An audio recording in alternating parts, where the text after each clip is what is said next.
Good evening all. എല്ലാവർക്കും ഇന്നത്തെ സെഷനിലേക്ക് സ്വാഗതം. ബിസിനസ് മാസ്റ്ററി ഹബിൽ നിത്യവും നമ്മൾ ബിസിനസ്സിനെ പറ്റിയിട്ട് എങ്ങനെ ചെറുകിടമായിട്ടുള്ള ബിസിനസ്സും വൻകിട ബിസിനസ്സുകളും ഒക്കെ നടത്തിക്കൊണ്ടുപോകാൻ നമ്മൾ തയ്യാറായിരിക്കേണ്ടതിന് അതിൻ്റെ ബേസിക് ആയിട്ടുള്ള കാര്യങ്ങൾ മാത്രം നമ്മൾ ഫ്രീ സെഷനിലൂടെ പറയുന്നുണ്ട്. ഓരോ ടോപ്പിക്കുകളായിട്ട് നമ്മൾ നിത്യവും പറഞ്ഞുകൊണ്ടിരിക്കുന്നു. അപ്പോൾ വിചാരിക്കും വലിയ ബിസിനസ്സും ചെറിയ ബിസിനസ്സും തമ്മിൽ എന്താണ് വ്യത്യാസം എന്ന് ചോദിച്ചു കഴിഞ്ഞാൽ അതാണ് ഇന്നത്തെ സബ്ജക്റ്റ്. ഇന്ന് നമ്മൾ പറയുന്നത് ചെറിയ ബിസിനസ്സിലൂടെ എങ്ങനെ കൂടുതൽ ലാഭം നേടാം എന്നുള്ളതാണ്. അല്ലെങ്കിൽ ചെറിയ ബിസിനസ്സിൽ നിന്ന് നമുക്ക് എങ്ങനെ ലാഭം ഉണ്ടാക്കാം എന്നതിനെ പറ്റിയിട്ടാണ് ഇന്ന് നമ്മൾ സംസാരിക്കുന്നത്. എന്തുകൊണ്ടായിരിക്കാം അങ്ങനെ ഒരു കാര്യം സംസാരിക്കുന്നത്?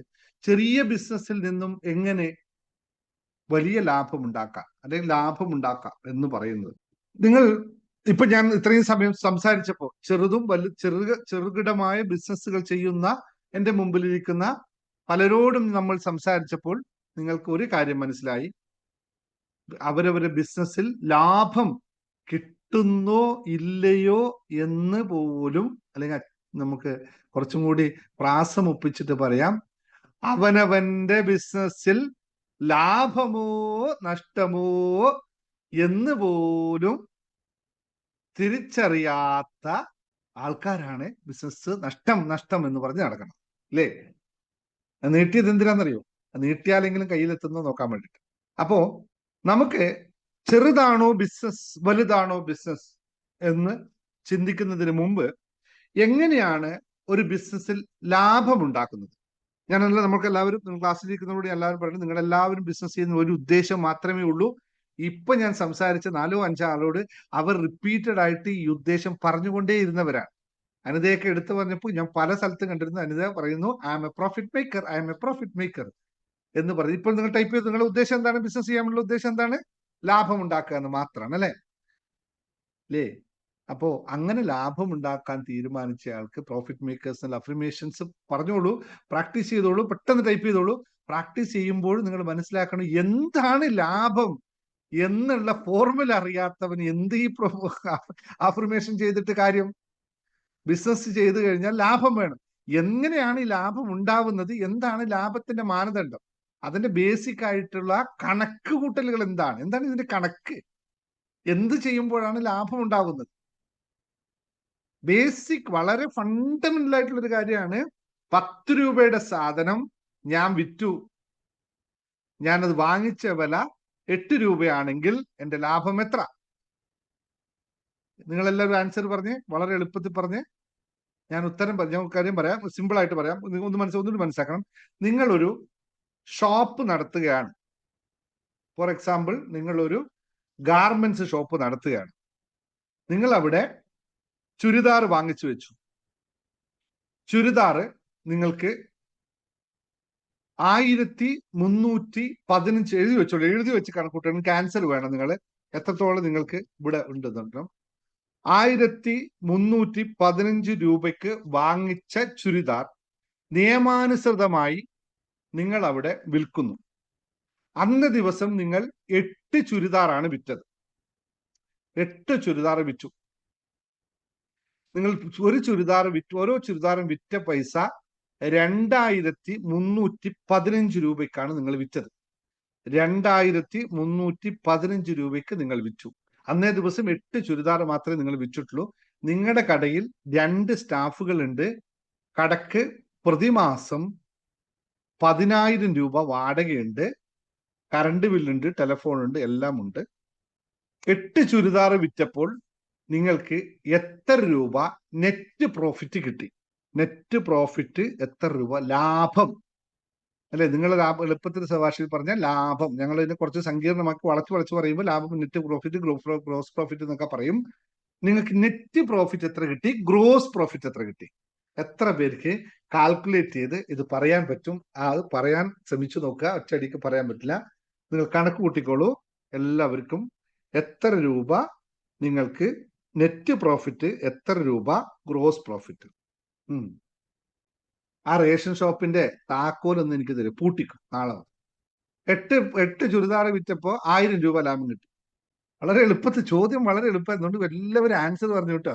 8,000 രൂപ, 1,000 രൂപ, 8,000 രൂപ വരട്ടെ വരട്ടെ എല്ലാവരും. ഞാൻ 2 ചോദ്യം ചോദിച്ചത്, നെറ്റ് പ്രോഫിറ്റ് എത്ര കിട്ടി, ഗ്രോസ് പ്രോഫിറ്റ് എത്ര കിട്ടി. ഇതാണ് അക്കൗണ്ട്സ് എന്ന് പറയുന്നത്. ഞാൻ ഇതെല്ലാം ഇവിടെ പഠിപ്പിക്കാൻ പോകുന്നത്. ഇതൊന്ന് ജസ്റ്റ് നിങ്ങളുടെ മുമ്പിൽ വെച്ചത്. ഇത്തരം കാര്യങ്ങൾ തിരിച്ചറിയാതെ ദയവ് ചെയ്ത് നിങ്ങൾ ആരും കച്ചവടക്കാരൻ എന്ന് പറഞ്ഞ് പോവരുത്. ദയവ് ചെയ്ത് കച്ചവടക്കാരനാണെന്ന് പറഞ്ഞു പോവരുത്. കാരണം ഈ പരിപാടി നിങ്ങൾക്ക് പറഞ്ഞതല്ല കേട്ടോ. നിങ്ങളെല്ലാം തോൽക്കാൻ ബിസിനസ്, ഇപ്പൊ നേരത്തെ ഒരാൾ പറഞ്ഞില്ലേ 15 വർഷമായി ലാഭം നടത്തുന്നു, പക്ഷെ ഇപ്പൊ എത്ര വരുമാനം വെച്ചാൽ ഓർക്കാൻ പോലും താല്പര്യമില്ല. കാരണം എന്റെ ജീവിതത്തിൽ കുറെ അനിഷ്ടങ്ങൾ സംഭവിച്ചത് കൊണ്ട് ഞാൻ ഓർക്കുന്നത് പോലുമില്ല. എത്ര കടമുണ്ടെന്ന് വെച്ചാൽ അത് കൂട്ടാൻ പോലും ഞാൻ തയ്യാറല്ല. കാരണം എന്റെ ജീവിതത്തിൽ അത്രയും വലിയ സംഭവങ്ങൾ നടന്നു പോയി എന്ന്. രണ്ടാമതൊരാൾ പറഞ്ഞു എത്ര കഴിഞ്ഞ മാസം കച്ചവടം ഉണ്ടാകുന്ന പറഞ്ഞപ്പോ പറഞ്ഞു എനിക്ക് ഇത്ര രൂപ കച്ചവടം ഉണ്ടായിരുന്നു, പക്ഷെ ഈ മാസം വളരെ മോശമാണ്.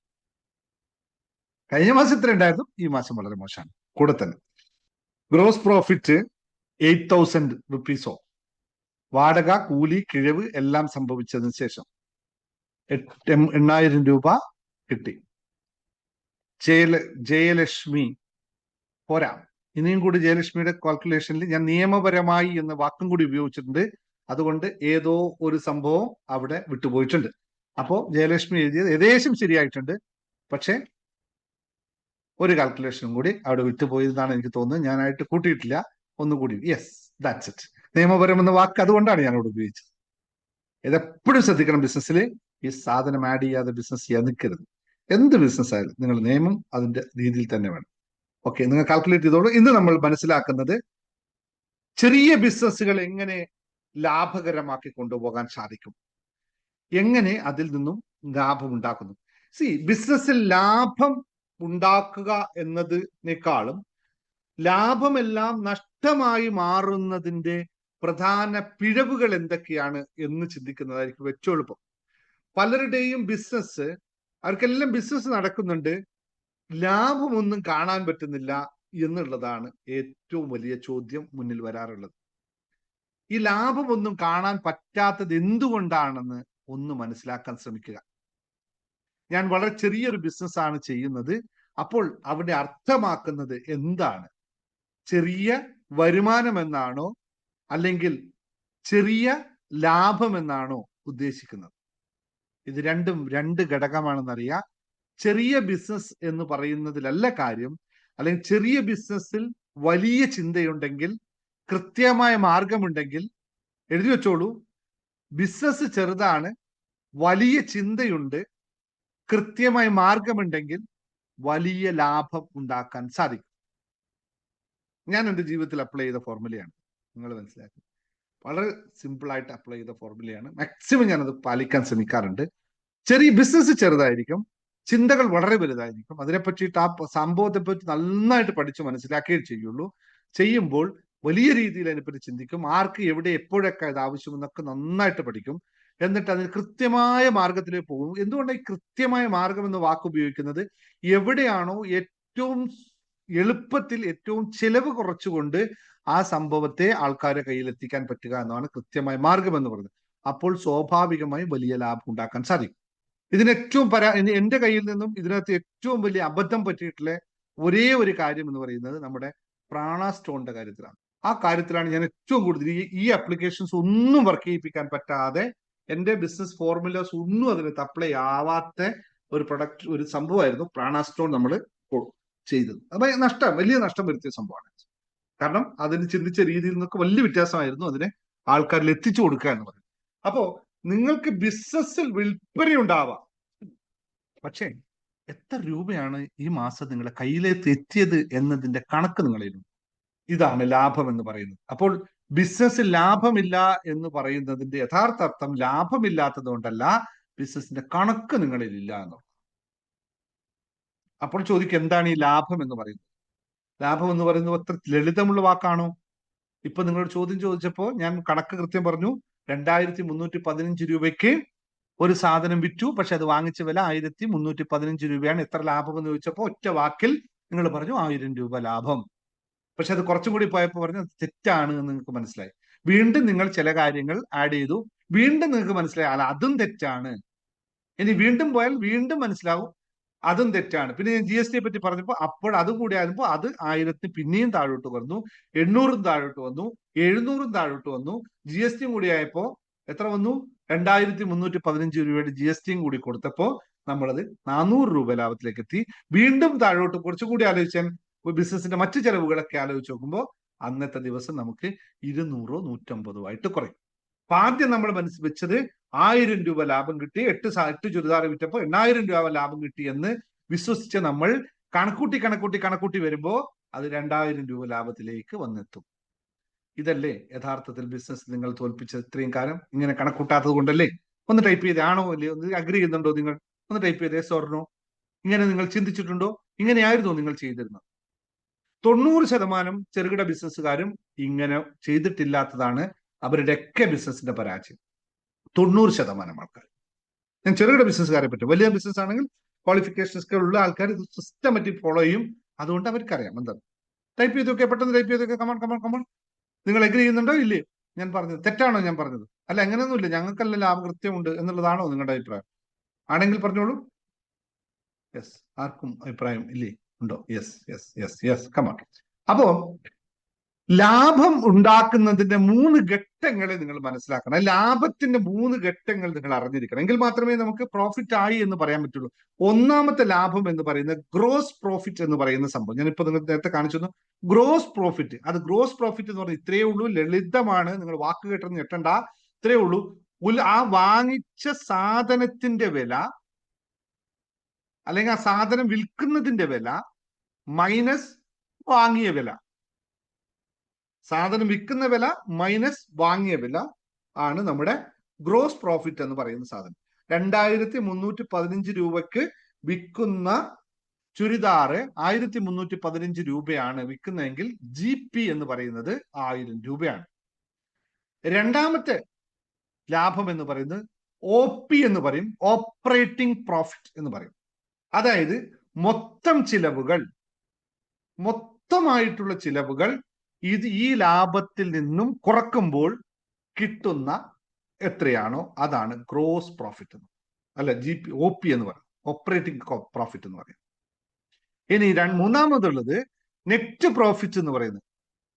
അതിൽ നിന്നും എന്തെങ്കിലും ഇപ്പൊ ചെലവുകൾ വരുമ്പോൾ നമുക്ക് കുറച്ച് കഴിയുമ്പോൾ നമ്മൾ എന്താ പറയാ, ചില സംഭാവനകൾ കൊടുക്കാനുണ്ടാവും, അൺനെസറി ആയിട്ടുള്ള എക്സ്പെൻഡിച്ചർ ഉണ്ടാവും. ചിലപ്പോൾ നമ്മൾ വണ്ടി ഒന്ന് തട്ടിപ്പോയിട്ടുണ്ടാവും, അതൊക്കെ മുമ്പേ കണക്കൂട്ടാൻ പറ്റില്ലാന്നോ. ഇൻഷുറൻസ് പോളിസി ഉണ്ടാവും. ശമ്പളം കൊടുത്ത ആൾക്കാർ ചിലപ്പോൾ പകുതി ജോലി ചെയ്തിട്ട് വിട്ടുപോയിട്ടുണ്ടാവാം, ബാക്കി ശമ്പളം തിരിച്ചു കിട്ടിയിരുന്നില്ല. അങ്ങനെ പല പല അൺഎക്സ്പെക്ടഡ് ആയിട്ടുള്ള എക്സ്പെൻസസ് ഉണ്ടാവും. ആ എക്സ്പെൻസും കൂടി കുറച്ചാൽ പിന്നെ നിങ്ങൾക്ക് എത്ത് കിട്ടും. അതാണ് യഥാർത്ഥ ലാഭം എന്ന് പറയുന്ന നെറ്റ് പ്രോഫിറ്റ്. ഇത് കാണണമെങ്കിൽ ഒരേ ഒരു വഴി മാത്രമേ ഉള്ളൂ, അക്കൗണ്ട്സ് അറിഞ്ഞിരിക്കണം, അക്കൗണ്ട്സ് ചെയ്തിരിക്കണം. അക്കൗണ്ട്സ് ചെയ്യാത്തടത്തോളം കാലം ചെറുതോ വലുതോ എന്നതല്ല, നിങ്ങൾ വീട്ടിൽ വാഴക്കൃഷി നടത്തിയിട്ട് വാഴ വിൽക്കുന്നുണ്ടോ അല്ലെങ്കിൽ വാഴക്കുല വിൽക്കുന്നുണ്ടോ അതിൽ ലാഭമുണ്ടോ എന്ന് അറിയുന്നുണ്ടെങ്കിലും ഇത് തന്നെ പാലിക്കണം. അല്ലെങ്കിൽ വീട്ടിൽ അരി വാങ്ങിച്ചു വെച്ചു, 1 മാസത്തെ അരി വാങ്ങിച്ചു വെച്ചു, വീട്ടമ്മയ്ക്കുള്ള ഇതാണ്, വാങ്ങിച്ചു വെച്ചു, എല്ലാ ദിവസവും അരി എടുത്ത് ഉപയോഗിച്ചു, ഒരു ദിവസം അരി തീർന്നിട്ടുണ്ടെങ്കിൽ അരി തീർന്നല്ലോ എന്ന് പറയുന്നതിന് മുമ്പ് ഒന്ന് ആലോചിച്ച് നോക്കുക, എത്ര അരി വെച്ചിട്ടാണ് എല്ലാ ദിവസവും ഞാൻ വെച്ചത് എന്നുള്ള അളവ് നിങ്ങൾക്ക് ഉണ്ടെങ്കിൽ ഇത്ര ദിവസം കൊണ്ട് ഇത്ര അരി എന്നുള്ള കണക്കുണ്ടാകും. അപ്പോൾ 1 മാസത്തെ വീട്ടിലെ ചെലവ് എത്ര എന്നുള്ള കണക്ക് നിങ്ങളിൽ ഉണ്ടാവും. അപ്പോൾ 1 മാസം ഭർത്താവ് എത്ര രൂപയുടെ വരുമാനം കൊണ്ടുവരുന്നു എന്ന് മനസ്സിലാവും. അപ്പോൾ നിങ്ങൾക്ക് മനസ്സിലാവും, ഇയാൾ അധ്വാനിക്കുന്നുണ്ട്, ഇയാൾ വീട്ടിലേക്ക് സാധനം കൊണ്ടുവരുന്നുണ്ട് എന്നുള്ള കൃത്യമായ കണക്കുണ്ടാവും. വളരെ ലളിതമായിട്ടുള്ള സംഭവമായി പറഞ്ഞു. ഇത് എല്ലാ ജീവിതത്തിലും എല്ലായിടത്തും അപ്ലിക്കബിൾ ആണ്. ഇതറിയാതിരിക്കുമ്പോഴാണ് ബിസിനസ് ഇത് ചെയ്യുന്നത്. എത്ര വരുമാനം, അതേ ശമ്പളമുള്ളവരുടെ അവസ്ഥ ഇത് തന്നെയാണ്. ആ മാസം എത്ര ശമ്പളം മേടിക്കുന്നു വെച്ചാൽ ശമ്പളമൊക്കെ മാസത്തിൽ കൃത്യം ബാങ്കിൽ വരുന്നുണ്ട്, അത് കൃത്യമായിട്ടുണ്ട്. എവിടെ പോയി അതറിയില്ല. എവിടെയാ പോയത്? എവിടെ പോയെന്ന് വെച്ചാൽ ഉത്തരവുണ്ട് കേട്ടോ. നേരത്തെ ലേഖ പറഞ്ഞ പോലെ ഉത്തരവുണ്ട്. വരുമാനത്തെക്കാളും കൂടുതൽ ചെലവാണ്. ഒന്നും എത്തുന്നില്ല സാറേ, കാരണം വരുമാനത്തെക്കാളും കൂടുതൽ ചെലവ്. അത് എന്താണ് ഈ ചെലവ്? അപ്പൊ എന്താണ് അത്? ലോൺ ഉണ്ട്, ലോണിന്റെ തിരിച്ചടവുണ്ട്. ലോണിന്റെ തിരിച്ചടവ് യഥാർത്ഥത്തിൽ ചെലവാണോ? വെറുതെ വഴിയേ നടന്നു പോകുമ്പോൾ ആതിരക്ക് 10 ലക്ഷം രൂപയുടെ ലോണിന്റെ തിരിച്ചടവ് ആരെങ്കിലും നൽകിയിട്ട് പോയതാണോ? അതിനൊക്കെ ലോണിന്റെ തിരിച്ചടവുണ്ട്. അതിന് ഇന്ന് രാവിലെ ഇങ്ങനെ എടുത്തിട്ട് ഇങ്ങനെ തിരുവനന്തപുരം ടൗണിലൂടെ നടക്കുമ്പോൾ ഒരു ബാങ്ക് വിളിച്ചിട്ട് പറഞ്ഞു അതിന് 10 ലക്ഷത്തിന്റെ അടവ് ബാക്കിയുണ്ട്, അടച്ച് ഇങ്ങോട്ട് എന്ന് പറഞ്ഞിട്ടാണ് ലോണിന്റെ തിരിച്ചടവുണ്ടായത്. അത് പറയില്ല. അത് ചെലവിലേക്ക് പോയി. ഇവിടെയാണ് തെറ്റുന്നത്. യഥാർത്ഥത്തിൽ നമ്മൾ പറയുന്നില്ലേ, ഇപ്പൊ നേരത്തെ പറഞ്ഞു, ലാഭം നഷ്ടമാകുന്ന പ്രധാനമായ 5 കാരണങ്ങളാണ് നമുക്കുള്ളത്. ഒരു ബിസിനസ്സിൽ ലാഭം നഷ്ടത്തിലേക്ക് പോകുന്ന 5 കാരണങ്ങൾ. ഒന്ന്, അറിയാതെയുള്ള ചിലവിടൽ. അറിയാതെയുള്ള ചിലവിടൽ. ശരിയാണോ വാക്ക്? ആരെങ്കിലും അറിയാതെ ചിലവാക്കുന്നവരുണ്ടോ ഇവിടെ? അറിയാതെയുള്ള ചിലവുള്ളവരുണ്ടോ ഇവിടെ? ഒന്ന് ടൈപ്പ് ചെയ്ത്. ഉണ്ടെങ്കിൽ അറിയാതെയുള്ള ചിലവുകളുള്ള ആൾക്കാർ. നിങ്ങളുടെ പേര് ഇത്രയില്ലല്ലേ? പെട്ടെന്നില്ല അല്ലെ? അറിയാതെയുള്ള ചിലവിടൽ. നോ, ഒരിക്കലുമില്ല. അറിയാതെയുള്ള ഒരു ചെലവും ഉണ്ടാവില്ല. എഴുതി വെക്കാത്ത അല്ലെങ്കിൽ നമ്മൾ നോട്ട് ചെയ്യാത്ത ചെലവുകളാണ് നമ്മൾ അറിയാത്ത ചെലവുകളാക്കി മാറ്റുന്നത്. അറിയാതെയുള്ള ചെലവുകളല്ല, അറിയാത്ത ചെലവുകൾ എന്ന് വെച്ചാൽ എനിക്കറിയാം ചെലവാക്കുന്ന അറിയാം, പക്ഷെ ഞാൻ ഇവിടെ എഴുതി വെച്ചില്ല. ഇത് ലാഭത്തിന്റെ ഏറ്റവും വലിയ ശത്രുവാണ്. കാരണം എന്താ അറിയോ? അത് ഇവിടെ എഴുതി വെച്ചില്ല. കണക്കൂട്ടുമ്പോൾ അത് കിട്ടൂല, പൈസ പോയിട്ടുണ്ടാവും. ഞാൻ പറയും, ഇത് വളരെ സിമ്പിളായി, ഇതിനേക്കാളും സിമ്പിൾ ഒന്നും ബിസിനസ് ആർക്കും പഠിപ്പിക്കാൻ പറ്റില്ല കേട്ടോ. അത്രയും സിമ്പിൾ ആയിട്ട് പറഞ്ഞു. ഇത് കുറച്ചും കൂടി വലിയ ആൾക്കാർ കേൾക്കുമ്പോഴേക്കും ഇത് എന്തോ ഇയാൾ പഠിപ്പിക്കുന്നു, ഇത്രയും വളരെ ലളിതമായ സാധനങ്ങൾ പഠിപ്പിക്കുന്നു. ഇത് കാര്യം പഠിപ്പിക്കാറില്ല, കാരണം പഠിപ്പിക്കേണ്ട ആവശ്യമില്ല. ഇതൊക്കെ സാധാരണ കോമൺ സെൻസ് മനസ്സിലാവുന്ന കാര്യങ്ങൾ. പക്ഷെ നമുക്ക് അറിയാത്തവരുണ്ട് എന്ന് കരുതുന്നു. അറിയാത്ത ചെലവുകൾ അത് വളരെ വളരെ ശ്രദ്ധിക്കണം. അങ്ങനെ ചെലവില്ല, അത് എഴുതി വെക്കാത്തത് കൊണ്ട് മാത്രമാണ്. രണ്ടാമതായി ബിസിനസ്സിൽ പരാജയപ്പെടുന്ന കാരണം വില തെറ്റായി നിശ്ചയിക്കുന്നത് കൊണ്ടാണ്. കഴിഞ്ഞ പ്രാവശ്യം ജിഷ എന്ന് പറയുന്ന നമ്മുടെ ക്ലാസ്സിൽ വരുന്ന ഒരാളോട് ഞാൻ ചോദിച്ചു, ജിഷയല്ല, ആരുടെ പേര് എനിക്ക് ഓർമ്മയില്ല, ഗാർമെന്റ്സ് ബിസിനസ് ചെയ്യുന്ന ഒരാളാണ്. എത്ര രൂപയാണ് നിങ്ങള് എന്ന് പറഞ്ഞ് 2000 രൂപയ്ക്ക് വിൽക്കുന്ന ചുരിദാറിന്റെ കോസ്റ്റ് എത്ര രൂപയ്ക്ക് വാങ്ങിച്ചാൽ നിങ്ങൾ 2000-ന് വിൽക്കുന്നത്? ഒറ്റയടിക്ക് ഒരു ആൻസർ പറഞ്ഞു, 1950 മേടിച്ച് ഞാൻ 2000-ന് വിൽക്കുന്നു പറഞ്ഞു. നമ്മുടെ നല്ല കാര്യം. ആർക്കാ നല്ല കാര്യം? 1950 രൂപയ്ക്ക് വാങ്ങിച്ച ചുരിദാർ 2000-ന് വിറ്റ നല്ല കാര്യമല്ലേ? ഭയങ്കര പ്രോഫിറ്റ് അല്ലേ? ആർക്കാണ് നല്ല കാര്യം?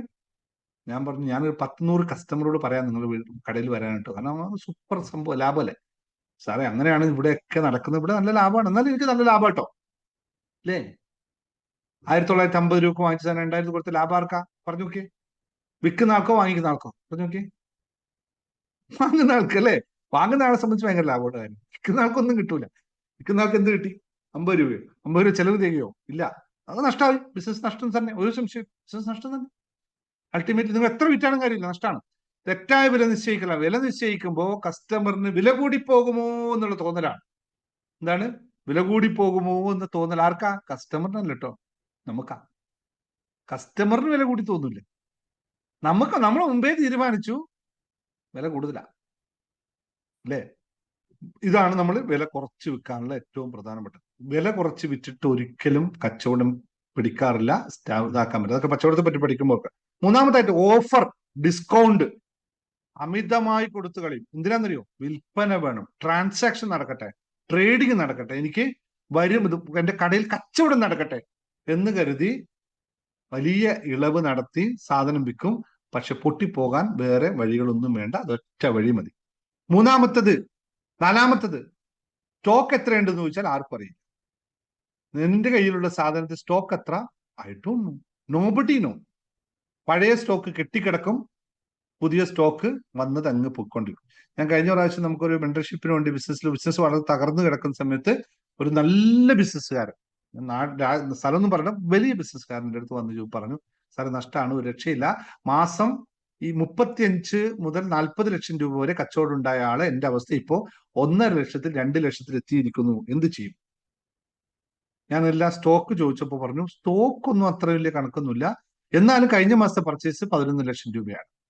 അതിന് മുമ്പത്തെ മാസത്തെ കച്ചവടം അത് 10 ലക്ഷത്തിൽ കൂടുതൽ പർച്ചേസ് ചെയ്താലേ പറ്റുള്ളൂ, അല്ലെങ്കിൽ അവന്റെ ഏജൻസി നഷ്ടപ്പെട്ടു പോകും എന്ന് കഴിഞ്ഞ് 4-5 മാസം 11-12 ലക്ഷം രൂപ കടം മേടിച്ച് പർച്ചേസ് ചെയ്ത് വെച്ചു. എന്നിട്ട് കച്ചവടം ഇല്ല എന്ന് പറഞ്ഞപ്പോൾ ഏജൻസി നഷ്ടപ്പെടുകയും ചെയ്തു. സ്റ്റോക്ക് എടുക്കാൻ വേണ്ടി പറഞ്ഞപ്പോൾ 6 വർഷം പഴക്കമുള്ള പാൽപ്പൊടി അടക്കം വേറെ ഹൗസിൽ സ്റ്റോക്ക് കിടക്കണം. 6 വർഷം പഴക്കമുള്ള പാൽപ്പൊടി അടക്കം വേറെ ഹൗസിൽ സ്റ്റോക്കായി കിടക്കുന്നുണ്ട്. ബിസിനസ് നഷ്ടം വേണം, വേറൊന്നും വേണോ? പാൽപ്പൊടിയൊക്കെ 6 മാസം 1 മാസം കഴിയുമ്പോൾ എക്സ്പയർ ആയി പോകും, അല്ലെ? സ്റ്റോക്കിന് നിയന്ത്രണമില്ല, പുള്ളി നോക്കിയിട്ടില്ല, ആൾക്കാർ എന്ത് ചെയ്യും ഈ സാധനം? 5ാമത്തെ കാര്യം വെച്ചാൽ മാർക്കറ്റിംഗ് ഇല്ലാത്തതാണ് ലാഭം കുറയാനുള്ള പ്രധാന കാരണം. ലാഭം കിട്ടണമെങ്കിൽ വിൽപ്പന വേണം, വിൽപ്പനക്ക് മാർക്കറ്റിംഗ് വേണം. മാർക്കറ്റിംഗ് നന്നായാൽ മാത്രമേ വില ഇട്ടിട്ട് നമുക്ക് വിൽക്കാൻ പറ്റുള്ളൂ. വില കൂട്ടി വിൽക്കണമെങ്കിൽ ഡിമാൻഡ് വേണം സാധനത്തിന്. ഡിമാൻഡ് ഉണ്ടാവണമെങ്കിൽ മാർക്കറ്റിംഗ് തന്നെ വേണം. വേറെ ഒരു രക്ഷയില്ല. വേറെ ഒരു രക്ഷയും നമുക്ക് ചെയ്യാൻ പറ്റില്ല. ഇതൊക്കെ ഞാൻ നമ്മളിവിടെ പ്രാക്ടീസ് ചെയ്തെടുക്കുന്ന കാര്യങ്ങളാണ് പറഞ്ഞത്. വേറെ ഒന്നും പറഞ്ഞു. ഇതെല്ലാം നമ്മൾ നിങ്ങളുടെ മുമ്പിൽ പ്രത്യക്ഷത്തിൽ നിങ്ങൾ അനുഭവിച്ചതും കണ്ടതുമായ കാര്യങ്ങൾ തന്നെയാണ് ഞാൻ പറഞ്ഞത്. നമ്മൾ തന്നെ ഒരു തരത്തിലും മറ്റു തരത്തിൽ ഇത് മാർക്കറ്റിൽ നിങ്ങൾ കാണിച്ചു തരുന്നുമുണ്ട്. ഇത് പ്രാക്ടീസ് ചെയ്ത് നോക്കാം. അപ്പോ ലാഭം ഇത് മനസ്സിലാക്കുക. ലാഭം വർദ്ധിപ്പിക്കാൻ ഒരുപാട് ഐഡിയകളുണ്ട്. അതിനു മുമ്പ് ആദ്യം നിങ്ങൾ ബിസിനസ് പഠിക്കണം. ബിസിനസ് മനസ്സിലാക്കണം. എന്താണ് പ്രോഫിറ്റ്, എന്താണ് ലോസ് എന്ന് മനസ്സിലാക്കണം. അതിന് വെറുതെ 12-13 മണിക്കൂർ പോയി ബിസിനസ് ചെയ്യുന്ന കടയിൽ പോയി കുത്തിയിരിക്കുന്ന നിങ്ങൾ 1-2 മണിക്കൂർ എൻ്റെ അടുത്തിരിക്കും. 1-2 മണിക്കൂർ ഞാൻ പറയുന്ന ചെറുതായ ലളിതമായ കാര്യത്തെ ഒന്ന് പ്രാക്ടീസ് ചെയ്തു. ഉറപ്പാണ് നിങ്ങളുടെ ജീവിതത്തിൽ മാറ്റം ഉറപ്പാണ്. പക്ഷെ പ്രാക്ടീസ് ചെയ്യണം. ഇപ്പൊ നേരത്തെ പറഞ്ഞ പോലെ ഇത്രയും മാസം ഇരുന്നിട്ട് പ്രാക്ടീസ് ചെയ്തിട്ടും എത്ര ബിസിനസ് ഉണ്ട് എന്ന് ചോദിക്കുമ്പോൾ തൊട്ടടുത്ത് തന്നെ ഈ മാസം കുറവാണ് എന്ന സ്റ്റേറ്റ്മെന്റും കൂടി സീലടിച്ചാൽ നിങ്ങൾ ഈ പരിപാടി പ്രാക്ടീസ് ചെയ്തിട്ടില്ല എന്ന് മനസ്സിലാവും. പോസിറ്റീവ് ആറ്റിറ്റ്യൂഡ് എന്ന് പറഞ്ഞ് പഠിപ്പിച്ചു വെച്ചിട്ട് പറയുന്നതിന്റെ കൂടെ തന്നെ കലർത്തുകയാണ് ഈ സാധനത്തെ. എന്നിട്ടും വീണ്ടും കലർത്തുകയാണ്. കാരണം ഞാൻ ഇങ്ങനെയാണല്ലോ പണ്ടേ. ഇത് യാഥാർത്ഥ്യമാണല്ലോ. എന്റെ കച്ചവടം ഇല്ലല്ലോ എന്നുള്ള യാഥാർത്ഥ്യ ബോധത്തിലൂടെ ഇതല്ല പ്രാക്ടീസ് ചെയ്ത് കഴിഞ്ഞാൽ അത് ഉണ്ടാവില്ല. കാരണം എന്താ, റിയാലിറ്റി നമുക്ക് മനസ്സിലാവും. റിയാലിറ്റി മനസ്സിലായി കഴിഞ്ഞാൽ കച്ചവടം ഉണ്ടോ ഇല്ലയോ എന്ന് തീരുമാനിക്കുന്നത് നമ്മുടെ മൈൻഡ് സെറ്റ് ആണ്. നിങ്ങളെ സംബന്ധിച്ച് ഞാൻ അതുകൊണ്ടാണ് ഒരു കാര്യം പറഞ്ഞു. ബിസിനസ് എന്ന് പറഞ്ഞാൽ എന്താണ്? ഏറ്റവും കൂടുതൽ സാധനം വിറ്റിട്ട് ഒരു പൈസയും ലാഭം ഇല്ലാതെ ഇരിക്കുന്നതാണോ ബിസിനസ്? കുറച്ച് സാധനം വിറ്റിട്ട് കുറച്ച് പ്രോഫിറ്റും കൂടി ഉള്ളതാണോ നിങ്ങളെ സംബന്ധിച്ച് ബിസിനസ് എന്ന് പറയുന്നത്? അത്ര വളരെ ലളിതമായി പറഞ്ഞു, വലിയല്ല. അതിങ്ങനെ പറയാം മറ്റൊരു രൂപത്തിൽ. കുറേ സാധനം വിറ്റു, ഒരുപാട് ട്രാൻസാക്ഷൻസ് നടത്തി, എന്നിട്ട് ഒരു ലാഭം ഇല്ലാത്ത അവസ്ഥയാണോ നിങ്ങളെ സംബന്ധിച്ച് ബിസിനസ് എന്ന്? അങ്ങനെ ആയിരിക്കണമോ നിങ്ങൾക്ക് ബിസിനസ് എന്ന് പറയുന്നത്? അല്ല, കുറച്ച് വിറ്റാലും മതി, ലാഭം എനിക്ക് കിട്ടണം, എന്റെ കയ്യിൽ അതിനനുസരിച്ച് ലാഭം കിട്ടണം എന്ന് ഏത് ബിസിനസ്സാണ് നിങ്ങൾ ചൂസ് ചെയ്യുന്നത്? 1 ആണോ 2 ആണോ? ഒന്ന് ടൈപ്പ് ചെയ്ത് 1 ആണോ 2 ആണോ നിങ്ങൾ സെലക്ട് ചെയ്ത്. ഇതൊന്ന് മനസ്സിലാക്കണം. നമ്മൾ കൃത്യമായി മനസ്സിലാക്കി പോണം. ബിസിനസ് പഠിക്കുക തന്നെ വേണം. മാർക്കറ്റിംഗ് പഠിക്കണം, അക്കൗണ്ട്സ് പഠിക്കുക എന്ന് വെച്ചാൽ അറിയണം. ബേസിക് ആയിട്ടുള്ള കാര്യം അറിയണം. നിങ്ങൾ കുറെ വലിയ ടെക്നിക്കുകളൊന്നും പഠിക്കാൻ പോകണ്ട. ചെറിയ ബിസിനസ് ആകുമ്പോൾ ടെക്നിക്കലായി പഠിക്കാൻ പോകണ്ട. പതുക്കെ മുമ്പോട്ട് പോയാൽ. പക്ഷെ ഇതറിയണം. ഇതിന് എത്ര കോസ്റ്റ് വന്നു? ഞാൻ സർവീസ് ഇൻഡസ്ട്രിയാണ്. ഞാനിപ്പോ നിങ്ങൾക്ക് കോച്ചിങ് ആണ് ചെയ്യുന്നത്. എന്റെ മാൻ പവർ ആണ് ഇതിനകത്ത്. അപ്പൊ ഞാൻ കരുതുന്നു എനിക്ക് നിങ്ങൾക്ക് ഒരു മാസം 2222 രൂപ തന്നു, 2000 രൂപ തന്നാൽ 2000 എനിക്ക് ലാഭമാണ്. ആണോ? ആയിരിക്കുമോ? ഞാനൊരു കാര്യം പറയാം, നിങ്ങൾ കണക്കൂട്ടാൻ വേണ്ടി മാത്രം ഒന്നുകൂടി പറയാം. ഇതെല്ലാം ഇരുന്ന് ഞാൻ ഈ ക്ലാസ് കഴിഞ്ഞപ്പോൾ നിങ്ങൾ മൈൻഡ് അപ്പ് ചെയ്ത് പോകരുത്. നിങ്ങൾ ഇതൊന്ന് കണക്കൂട്ടി നോക്കണം. ഞാൻ എൻ്റെ ഉദാഹരണം പറയാം. ഞാനൊരു പുതിയ കോഴ്സ് അനൗൺസ് ചെയ്തു. നിങ്ങൾ ജസ്റ്റ് കാൽക്കുലേറ്റ് ചെയ്യാൻ വേണ്ടി മാത്രം പറയാണ്. ഞാൻ പുതിയൊരു കോഴ്സ് നിങ്ങൾക്ക് അനൗൺസ് ചെയ്തു. 2000 രൂപയാണ് ഫീസ്. ആ കോഴ്സിൽ 50 പേര് ജോയിൻ ചെയ്തു. ഒരു മാസത്തെ കോഴ്സാണ്. 50 പേര് ജോയിൻ ചെയ്തു. അപ്പോൾ എനിക്ക് എത്ര രൂപ ലാഭം ഉണ്ടാവും? എളുപ്പമുള്ള കാര്യമാണ് അല്ലേ? അല്ല, ടൈം മണിയല്ല, ചെലവുണ്ടോ? എനിക്ക് എന്തെങ്കിലും ചെലവുണ്ടാവും? ഒരു ചെലവില്ലല്ലോ അല്ലെ? 2000 രൂപ വെച്ച് 50 പേരിന് 1 ലക്ഷം രൂപ കിട്ടി. Correct. Take put in A pocket, run away. 1 ലക്ഷം രൂപ എനിക്ക് ലാഭം. കൈയടിച്ചേ. 1 ലക്ഷം രൂപ ലാഭം കിട്ടും. നല്ലൊരു കൈയടിച്ച്. 1 ലക്ഷം രൂപ ലാഭം കിട്ടി എന്ന് പറയുന്നവരെല്ലാം കൈയടിച്ച്. 1 ലക്ഷം രൂപ എനിക്ക് ലാഭം കിട്ടും. 111 ആൾക്കാർ കറക്റ്റ് പറഞ്ഞ നല്ലൊരു കൈയടിച്ച്. എനിക്ക് 1 ലക്ഷം രൂപ ലാഭം കിട്ടി എന്ന് പറയുന്നവർ മാത്രം കൈയടിച്ച്. ഞാൻ അടിക്കാല്ലേ? കിട്ടിയോ? ഇപ്പൊ നിങ്ങളെ സംബന്ധിച്ച് ഒരു കോസ്റ്റും ഇല്ലല്ലോ, ചിലവൊന്നും ഇല്ലല്ലോ. എനിക്ക് ഇങ്ങനെ പറഞ്ഞു തന്നാ പറയും. ഇങ്ങനെ പറഞ്ഞാൽ എന്റെ 1 ലക്ഷം കിട്ടൂല എനിക്ക്. ഇതിന് സൂമിന് പൈസ കൊടുക്കണം, എന്റെ കമ്പ്യൂട്ടറിന് പൈസ കൊടുക്കണം, ഇന്റർനെറ്റിന് പൈസ കൊടുക്കണം, പിന്നെ ബാങ്കിലെ ചാർജ് കൊടുക്കണം, GST കൊടുക്കണം. ഇതൊക്കെ ആര് കൊടുക്കും? വേറെ ആരും വന്ന് കൊടുക്കും?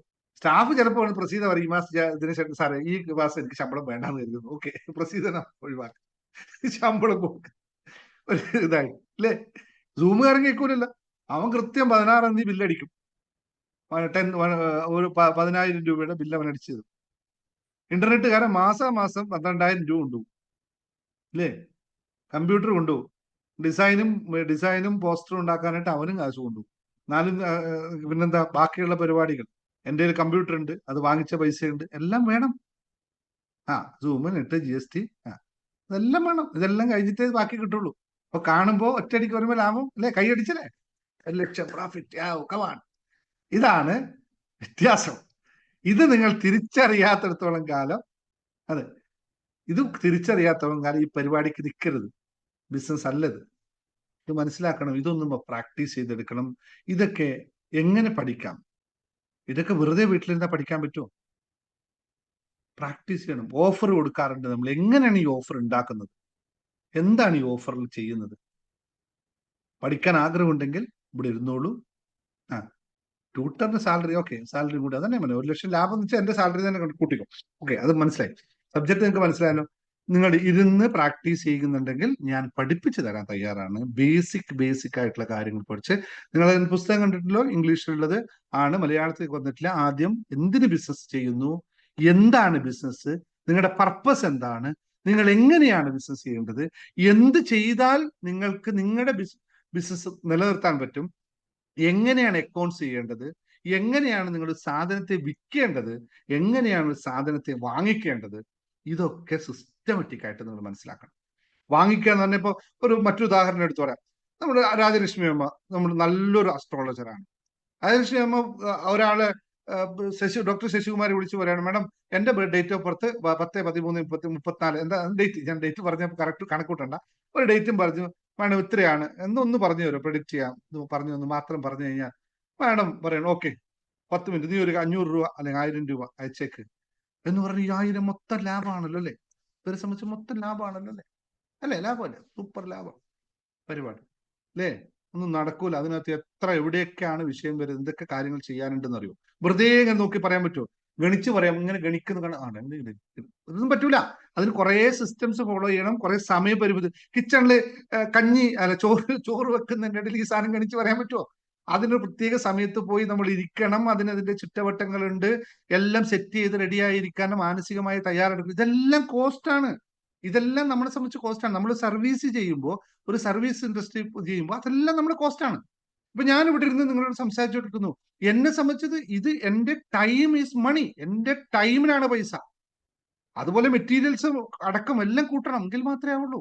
ഇപ്പൊ ഡോക്ടർ ശശികുമാരി ഇത് നമ്മുടെ ഹോമിയോപ്പതി ആൾക്കാർ വരുന്നു, ഹോമിയോപ്പതി എടുക്കുന്നു, ഒരു ട്യൂബിൽ ഇത് ഒഴിക്കുന്നു, മറ്റേ ട്യൂബിൽ ഇങ്ങോട്ട് എടുത്തു കൊടുക്കുന്നു, എന്നാ കഴിച്ചോ എന്ന് പറയുന്നു. കഴിച്ചാൽ മരുന്ന് അത് അസുഖം മാറും. ഇതൊന്നും ഇത്രക്കുള്ള ട്യൂബിലുള്ള പൈസ തന്നെ ഉള്ളൂ. 500 രൂപ വാങ്ങിക്കുന്നതിന് എന്താ അർത്ഥമുള്ളത്? എന്തിനാണ് അതിന് പൈസ മേടിക്കുന്നത്? ആ ട്യൂബിലുള്ള മരുന്നിനുമാണോ ആ പൈസയുള്ളത്? അതിനപ്പുറത്തേക്ക് ഒരു വാല്യൂ ഉണ്ട് അവിടെ. അതാണ് കോസ്റ്റ്. ആ കോസ്റ്റ് നമ്മൾ മനസ്സിലാക്കണം. സർവീസ് ഇൻഡസ്ട്രീസ് മറ്റ് ഇൻഡസ്ട്രീസ് തമ്മിലുള്ള ഡിഫറൻസ് ഒക്കെ മനസ്സിലാക്കിക്കൊണ്ടാണ്, എങ്കിൽ മാത്രമേ നമുക്ക് പ്രോഫിറ്റ് ആകാൻ പറ്റുള്ളൂ. ഇത് കൃത്യമായി മനസ്സിലാക്കി പഠിക്കണം. ചെറുത് ബിസിനസ് ആണോ വലുത് ബിസിനസ് ആണോ എന്നൊക്കെ പിന്നെയാണ് വരുന്നത്. ആദ്യം ഈ ഒരു മൈൻഡ് സെറ്റ് ഇല്ലാത്തതാണ്. ഞാൻ വീണ്ടും പറയുന്നു, 90% ചെറുകിട ബിസിനസ്സുകാരുടെയും തോൽവിയുടെ യഥാർത്ഥ കാരണം ഈ കാൽക്കുലേഷൻ ഇല്ലാത്തതാണ്. നിങ്ങൾ വളരെ എളുപ്പത്തിൽ മനസ്സിലാക്കാവുന്ന ഒരു കാര്യം പറയാം. ഞാൻ ചോദിക്കുന്നു, ഇപ്പൊ നേരത്തെ ചോദിച്ചില്ലേ, നിങ്ങളുടെ 2,315 രൂപയുടെ വിറ്റ സാധനത്തിന്റെ കോസ്റ്റ് 1,315 രൂപ, എത്ര ലാഭം കിട്ടിയെന്ന് ചോദിച്ചു കഴിഞ്ഞാൽ, നിങ്ങൾ ഇപ്പൊ ചോദിച്ചപ്പോ എന്നോട് ഫിഗർ പറഞ്ഞു. നിങ്ങളുടെ സ്ഥാപനത്തെ കണക്ട് ചെയ്തിട്ട് ആതിരയുടെ ബിസിനസ്സിനകത്ത് ആ 2,315 രൂപ സാധനം വിറ്റ് കഴിഞ്ഞാൽ 1,315 വാങ്ങിച്ചു കഴിഞ്ഞാൽ എത്ര ലാഭം കിട്ടിയെന്ന് ആതിരയോട് ചോദിച്ചാൽ ആതിര തുടങ്ങും. അത് ഇന്നലെ, അതിലല്ല, ജസ്റ്റ് എക്സാമ്പിൾ ആട്ടോ. നിങ്ങൾ എങ്ങനെ മറുപടി പറയുന്ന അറിയോ? അത് ഇന്നലെ അവിടെ കറണ്ട് ഉണ്ടായില്ല, കറണ്ട് ഇല്ലാത്തടത്തുകൊണ്ട് ഞാൻ എമർജൻസി എന്താ ഇൻവെർട്ടർ റൺ ചെയ്തു, അതുകൊണ്ട് കറണ്ടിന്റെ ബില്ല് എനിക്ക് കുറഞ്ഞു. എന്നിട്ട് ഞാൻ സാധനം വിൽക്കാൻ വേണ്ടി പോയപ്പോഴേ അപ്പുറത്തെ വീട്ടില് ചേട്ടന്റെ വീട്ടിലെ ചേച്ചിക്ക് പട്ടി കടിച്ചു, അതുകൊണ്ട് ഞാൻ ഓട്ടോ പിടിച്ച് അവിടെ പോയി, അതുകൊണ്ട് ഓട്ടോയുടെ പൈസയും കൂടി എന്റെ കയ്യിൽ ചെലവായി. ഇങ്ങനെ കഥയാണെന്ന് പറയാൻ പോകുന്ന ടോട്ടൽ അവസാനം പറയുമ്പോൾ ഈ 1000 എന്നുള്ള ഉത്തരം നിങ്ങളിൽ ഉണ്ടാവില്ല. ഇതാണ് കഥ. ഇതാണ് കഥ എന്ന് പറയുന്ന സാധനം. നിങ്ങൾ കണക്ക് പറയില്ല, കഥ പറയും. ഇത് നിങ്ങളെന്നല്ല, പൊതുവെ ആൾക്കാരുടെ വിദ്യാഭ്യാസം എന്ത് കണക്ക് ചോദിക്കുമ്പോൾ അപ്പൊ കഥ പറയും. കഥ ഒരിക്കലും കണക്കല്ല. കണക്ക് കണക്കാണ്, കഥ കഥയാണ്. ഇത് രണ്ട് കണക്ക് നിങ്ങൾ ശ്രദ്ധിച്ചു നോക്കിയാൽ മതി. നിങ്ങൾ ചുറ്റുവട്ടത്തിൽ ഒന്ന് പരസ്പരം ചോദിച്ചു നോക്കൂ, നിങ്ങൾ കഥയാണോ പറയുന്നത്, കണക്കാണോ പറയുന്നത്? ഇതാണ് അതിന്റെ ഉത്തരം. കഥ ആര് പറയുന്നു എന്നതിന്റെ അർത്ഥം അവനൊരിക്കലും ബിസിനസ് വിജയിപ്പിക്കാൻ പറ്റില്ല. കണക്ക് ചോദിക്കുമ്പോൾ കണക്ക് തന്നെ പറയണം, അവിടെ കഥക്ക് പ്രസക്തിയില്ല. It's only digital work. ഇത് വളരെ ലളിതമായിട്ടുള്ള ബിസിനസ് കാര്യങ്ങളാണ് പറഞ്ഞത്. ഞാൻ പലപ്പോഴും ശ്രദ്ധിച്ചിട്ടുള്ള കാര്യമാണ്. 90% ആൾക്കാർ ഇങ്ങനെയേ ഉത്തരം പറയുള്ളൂ. ഒരു ദിവസം 10 മിനിറ്റോ 15 മിനിറ്റ് നേരം മതി നിങ്ങൾ ഒരു ദിവസത്തെ അക്കൗണ്ട്സ് നോക്കാനായിട്ട്. അതൊന്ന് മനസ്സിലാക്കിയാൽ മാത്രം മതി. അപ്പൊ ഞാൻ ക്ലാസ് കൺക്ലൂഡ് ചെയ്യാണ്. നിങ്ങൾ തുടങ്ങേണ്ടത് ചെറുതായിട്ടായാലും മതി. ബിസിനസ് ചെറുത് തുടങ്ങിക്കോളൂ, പക്ഷെ ലാഭം വലുതായി കാണണം. ഞാൻ എൻ്റെ അനുഭവത്തിൽ പറയാനുള്ളതാണ്. ഞാൻ 7 രൂപയ്ക്ക് 7 ദിറംസിന് വിൽക്കേണ്ട സാധനം ഞാൻ ബിസിനസ് തുടങ്ങിയ കാലത്ത് 78 രൂപയ്ക്ക് വിറ്റ്, അല്ല 70 രൂപ 78 രൂപ 7 രൂപ 80 പൈസക്ക് വിൽക്കേണ്ട സാധനം ഞാൻ ബിസിനസ് തുടങ്ങിയ കാലത്ത് 78 ദിറംസിന് വിറ്റിരുന്നു. വിശ്വസിക്കാൻ പറ്റുമോ? ഞാൻ ഭയങ്കര ബ്രില്യൻ്റ് അല്ലേ? ഞാൻ പൊട്ടനായിരുന്നു. കാരണം അതിൻ്റെ ഇടയിൽ ഇട്ടൊരു കുത്ത് ഞാൻ കണ്ടില്ല. എനിക്ക് സാധനം അറിയില്ല. ഞാൻ അതിൻ്റെ ഇടയിൽ ഒരു കുത്ത് എനിക്കറിയില്ല. അതുകൊണ്ട് ഞാൻ 78 അടിച്ചു കൊടുത്തു. വാങ്ങിച്ചവനും വാങ്ങിച്ചു. ഞാൻ കുറേ കാലം കഴിയുമ്പോൾ മനസ്സിലാക്കി ഇതിനകത്ത് കുത്ത് ഉണ്ടായിരുന്നല്ലോ എന്ന്. എന്നിട്ട് ഞാൻ അവനോട് പറയുമ്പോൾ ഇനിയിപ്പോ കഴിഞ്ഞില്ലേ, പോട്ടെ. ഇതാണ് ലാഭം ഉണ്ടാക്കുന്ന പ്രക്രിയ. ചില സമയത്ത് ലാഭം ഉണ്ടാക്കണമെങ്കിൽ ഈ വിൽക്കുന്ന കാര്യത്തിൽ ചിലപ്പോൾ പൊട്ടനാവേണ്ടി വരും. പക്ഷെ നമ്മൾ എവിടെയെന്ന് അറിയോ, വിൽക്കുന്ന കാര്യത്തിൽ നമ്മൾ ഭയങ്കര വിജയം ഉണ്ടാവും. കസ്റ്റമർ വാങ്ങിക്കില്ല. കസ്റ്റമർ വില കൂട്ടിയാ വാങ്ങിക്കില്ല സാറേ. വാങ്ങിക്കില്ലേ? കസ്റ്റമർ വില കൂട്ടിയാ വാങ്ങിക്കില്ല. ഇതല്ലേ നമ്മൾ പറയണേ, കൂട്ടിയാ വാങ്ങിക്കില്ല. ഫിക്സഡ്. കസ്റ്റമർ വില കൂട്ടിയാൽ മാത്രമേ കസ്റ്റമർ വാങ്ങിക്കുള്ളൂ. അതാണ് യഥാർത്ഥ കസ്റ്റമർ. നിങ്ങൾക്ക് തോന്നുകയാണ് വില കുറച്ചിട്ടാണ് കസ്റ്റമർ വാങ്ങിക്കുന്നത്. തെറ്റാണ്. വില ഡിമാൻഡ് ഉണ്ടെങ്കിൽ കസ്റ്റമർ വാങ്ങിക്കും. ഇപ്പൊ ഇത്രയും പറഞ്ഞപ്പോ നിങ്ങൾക്ക് ഒരു കാര്യം മനസ്സിലായില്ലേ? നിങ്ങൾ ഇനിയിപ്പോ ഒരു ഒറ്റ ചോദ്യം ചോദിച്ചോട്ടെ. ഇപ്പൊ നിങ്ങൾക്ക് 2000 രൂപക്ക് ഞാൻ തരുന്ന മെന്റർഷിപ്പ് ക്ലാസ് 4000 രൂപയാക്കിയാൽ നിങ്ങൾ വാങ്ങിക്കില്ല? നിങ്ങൾ ജോയിൻ ചെയ്യും? ഒന്ന് നോക്കട്ടെ. ഇത്രയും പഠിപ്പിക്കാൻ പോകുന്ന മെന്റർഷിപ്പ് ക്ലാസ് 4000 രൂപ കൊടുത്താൽ നിങ്ങൾക്ക് നഷ്ടമാണോ ലാഭമാണോ? ബുദ്ധിമാന്മാർ ഒറ്റ രക്ഷമുണ്ടല്ലോ കേട്ടോ. ഇവിടെ ബുദ്ധിമുട്ടിച്ചല്ലേ? കയ്യിൽ നിന്ന് കാശ് പോകുന്നല്ലേ? ഇത് ചിന്തിച്ചു നോക്കൂ. ഡിമാൻഡ് അതൊക്കെ ഞാൻ തരുന്നില്ല. ഞാൻ 4000 രൂപക്ക് മാത്രമേ തരുന്നു. നിങ്ങൾക്ക് വേണം?